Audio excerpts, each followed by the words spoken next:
Assalamualaikum warahmatullahi wabarakatuh. Innal hamdalillah nahmaduhu wa nasta'inuhu wa nastaghfiruh wa na'udzu billahi min syururi anfusina wa sayyiati a'malina. May yahdihillahu fala mudhillalah wa may yudlilhu falan tajida lahu waliyyan mursyida. Salatu wassalamu ala asyrafil anbiya wal mursalin wa ala alihi wa ashabihi wa man tabi'ahu bi ihsan ila yaumiddin wa ba'd. Santri kelas 9 yang Ustadz banggakan, insyaallah pada kesempatan kali ini kita akan melanjutkan pembelajaran pada kitab Ta'lim Muta'alim, masih dalam fasal fi mahiyatil ilm wal fiqh wal fadlihi. Semoga kita tetap semangat untuk menuntaskan pada bab ini.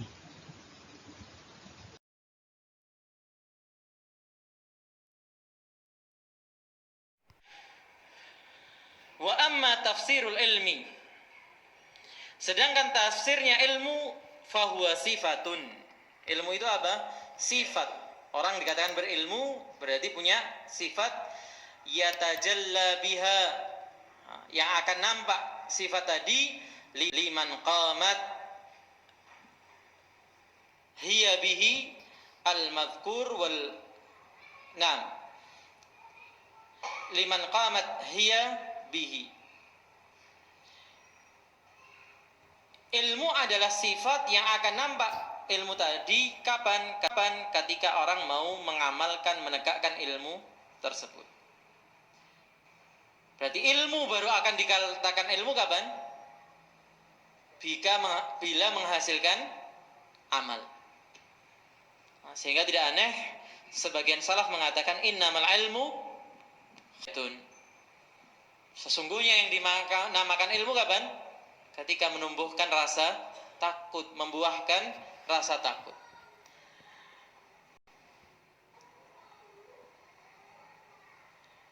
Wal fiqhu, sedangkan fikih, ma'rifatu daqaiqil ilmi. Jadi ilmu itu. Sedangkan orang dikatakan faqih, berilmu fikih, ketika dia mengetahui daqaiqil ilmi. Lebih dalam lagi apa?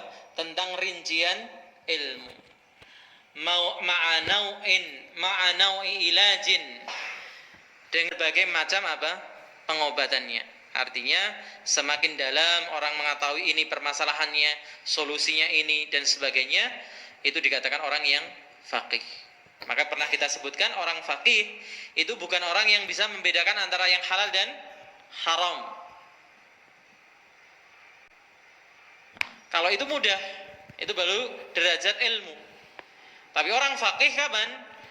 Yang bisa membedakan antara dua hal yang halal, mana yang lebih utama.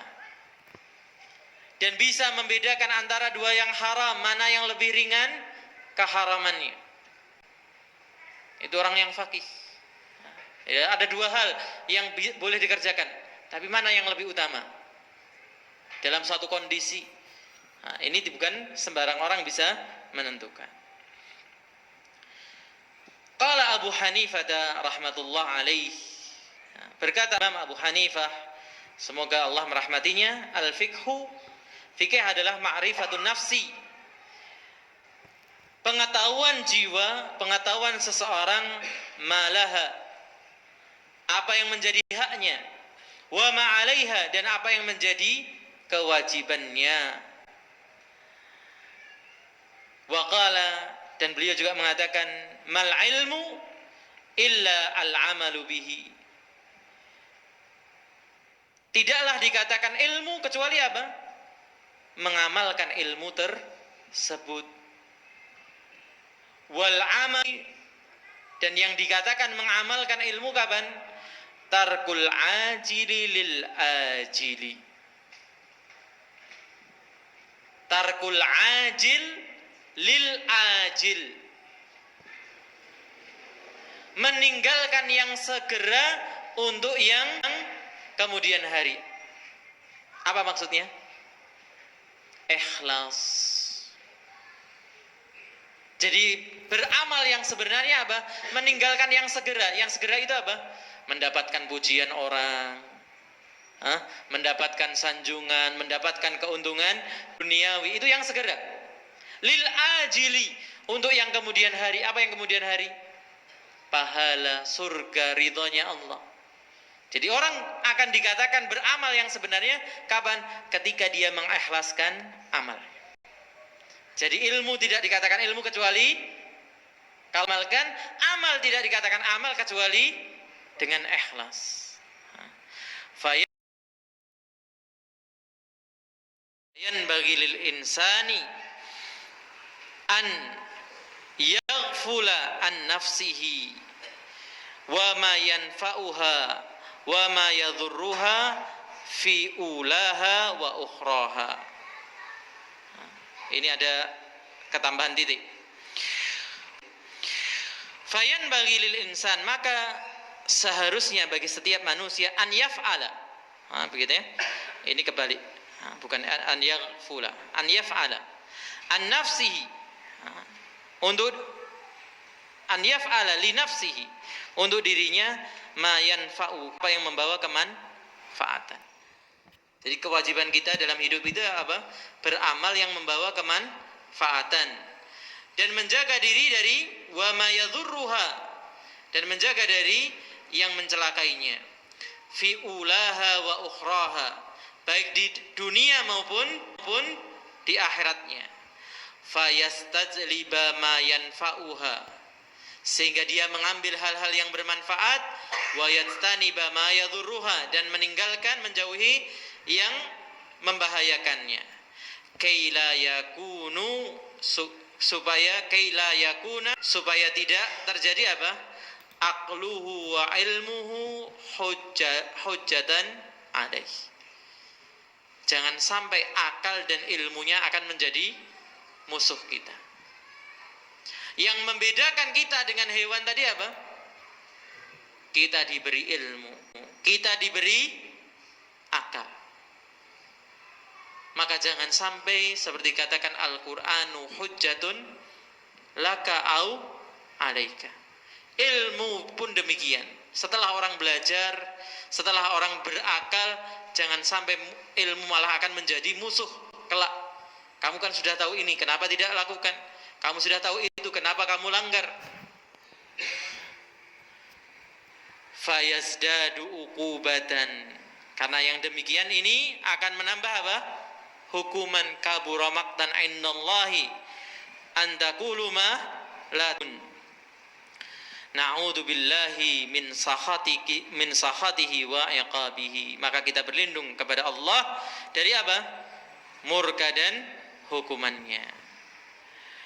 Wa qad warada fi manaqibil ilmi, dan telah disebutkan dalam manaqib, keutamaan-keutamaan ilmu, wa fadailihi, dan kemuliaan-kemuliaannya, ayatun wa ahbarun sahihatun, ayat maupun hadis-hadis yang sahih, masyhuratun, yang sudah terkenal. Jadi kalau kita lihat tidak banyak hadis maupun ayat yang, karena ini sudah hal yang sering disebutkan, sering didengar, karena beliau penekanannya adalah pada etikanya dalam bergaul dengan ayat dan hadis tadi. Lam nastaghil bidzikriha, kita tidak menyibukkan diri dengan menyebutkannya. Kaila yatulal kitabu, supaya kitabnya tidak menjadi kitab yang tebal, ya biar tipis saja. Allah alam, ini pasal pertama yang bisa kita baca. Semoga ini menjadi peringatan bagi yang membacanya, demikian pula yang mendengarnya, agar kita memperhatikan kewajiban kita untuk menuntut ilmu, bahwa ilmu adalah kebutuhan primer kita. Bahkan kalau tadi dikatakan seperti makanan, maka sebagian ulama mengatakan bahkan lebih. Seperti Imam Ahmad mengatakan bahwa hajatul insan ilal ilmi aktsara min hajatihim ila ta'ami wasyarab. Kebutuhan manusia atas ilmu itu lebih besar dibandingkan kebutuhan terhadap makanan dan minuman. Makanan sehari berapa kali? Yang makan wajib bukan makan wajib, hanya makan besar 3 kali, yang nyemil beberapa kali. Tapi kan tidak seperti sepur nggak pernah berhenti kan gitu. Tentu dikomentari orang. Gitu. Maka demikianlah makan minum itu ada waktunya tertentu. Tapi ilmu selama nafas ini masih kita hembuskan, selama nyawa masih dikandung badan, kita butuh ilmu. Bangun dari tidur butuh ilmu, apa yang dibaca. Ke kamar mandi butuh ilmu, di dalam kamar mandi butuh ilmu, keluar kamar mandi butuh ilmu, jalan ke masjid butuh ilmu, masuk ke masjid butuh ilmu, di dalam masjid butuh ilmu, keluar dari masjid butuh ilmu, berangkat kerja butuh ilmu, sampai tidur lagi butuh ilmu. Maka tidak ada satu saat pun dalam kehidupan kita tidak butuh ilmu. Maka semoga kita bisa istiqamah dalam menuntut ilmu setiap saat, setiap waktu, selalu menambah dan menambah. Allahumma amin.